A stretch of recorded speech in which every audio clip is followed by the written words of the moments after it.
Back with you on Hittin Hard with Jon Chuckery on Locked On Sports Atlanta. We're reminding you, head over to youtube.com, put in the browser Locked On Sports Atlanta, find our page, subscribe to it, growing every day. Appreciate everybody being a part of our new community that we are building here in Atlanta. And of course, I want you to follow me on my Twitter page. It is at JMCH316. It was a good weekend for the Falcons, right? I'm going to say that going into this draft, and I said this on the show here, that I was cautiously optimistic about it. You know, Terry Fontenot is a guy who came over from the New Orleans Saints, really he worked with Mickey Loomis, but really ran their pro player personnel department, basically finding pro players that are free agents and what fits and money and all that kind of stuff and bringing those guys in. So, that was his main role and kind of assistant GM to Loomis and all that kind of stuff. But Mickey Loomis still the main guy in charge. And, if we're being honest, it's been a less than what felt like stellar first bit of Terry Fontenot's tenure as GM. Now, I have immense faith and confidence. I didn't know what to expect from Arthur Smith and Terry Fontenot. After last year, I think Arthur Smith and Dean Pease proved to me that they can coach. They took a worse roster than the year before and found a way to win 3 more games with it and just had to put pieces and parts together to make this thing happen. So I thought they coached much better. They still had some work to do. There still was some clock management, some time management things, but I thought they did their job. Now all of the burden fell on Terry Fontenot, who, if we're being honest, they didn't get a lot out of their free agents. They found one really good free agent in Cordell Patterson, but by and large didn't get much out of their free agent class.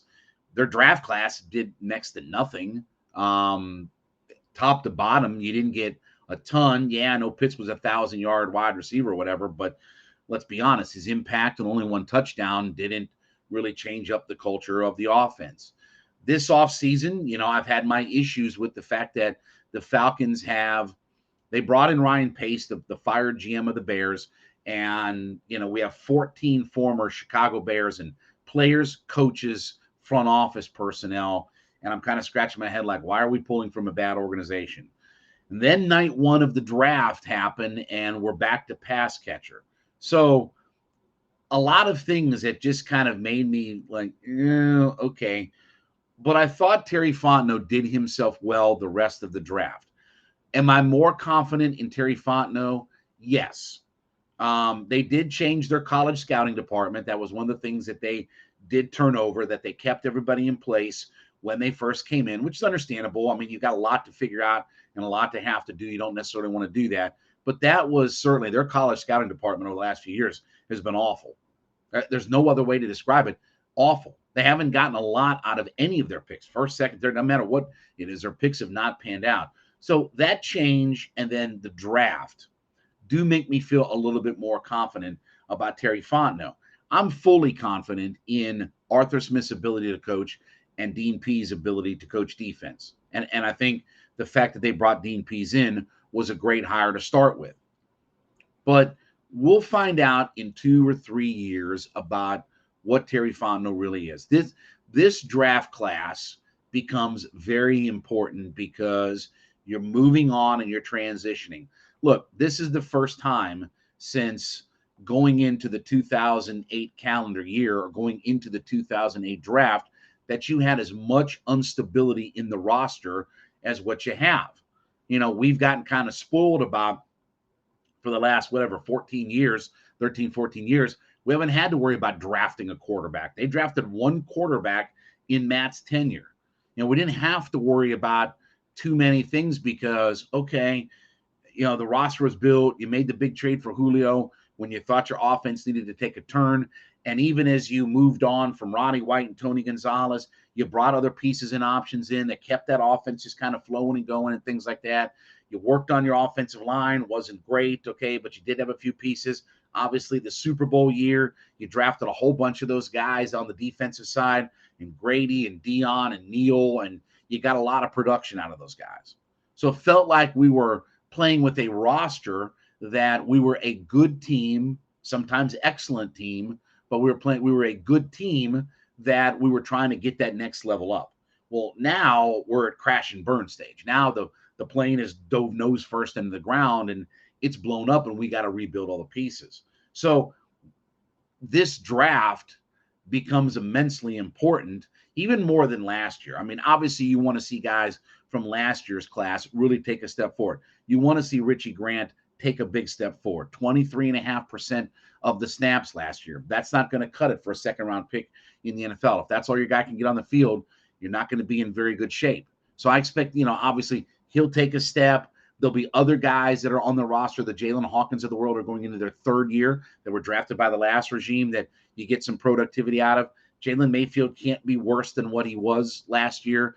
Pitts, you hope that takes another step up and they figure out a way to get him open in the end zone for more touchdowns and this, that, and the other. But this draft class right now has to produce. And I know you're going to get production out of Drake London.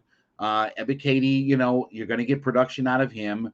I don't know what level, but you've got plenty of guys who are going to come in and have the chance to make an impact.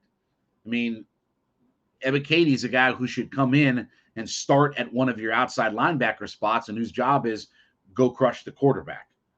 And honestly, if you told me he got 4, 5, 6 sacks in his rookie year, wouldn't be super excited, but I wouldn't be completely disappointed by all that, considering how bad our defensive front is out of all of that. I think Troy Anderson's a guy who won't start right away, but over the course of the year can build himself into a growing role and may find himself as a starter later on. And then you've got some late round picks with the running back out of BYU, Algier. You've got the Malone, the kid out of Western Kentucky, that if those guys can find some kind of role, can Malone be a guy who is a rotational pass rusher that can come in and pick you up a few sacks? Can Algier be a guy who can give you some short yardage situations and on 3rd and 2 pick up a first down?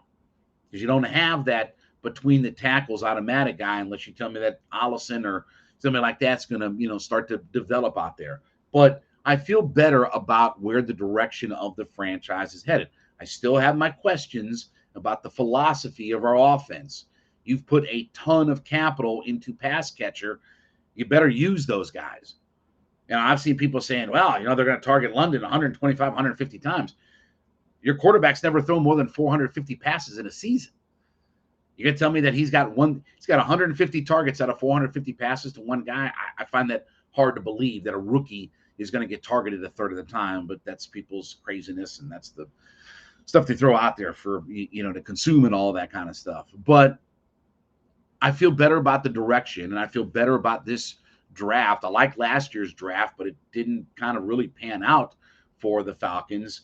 They've got to hope that they get some production. And look, if it's not something where they start to find some home run pieces, then Terry Fontenot's ability to lead this team and build this roster is going to become, very much into question for all of it. So I feel better. I think we're moving in the right direction. I have a little bit more confidence in Terry Fontenot than I did really going into the draft. Let's hope that he really got this thing right, because they need some impact players to get this roster on track and to turn this thing around. All right, coming back, it was a really good night for the Atlanta Braves, and it was a very much needed night for the Atlanta Braves. We'll talk about that next as they win in Gotham last night. It is Hittin' Hard with Jon Chuckery on Locked On Sports Atlanta.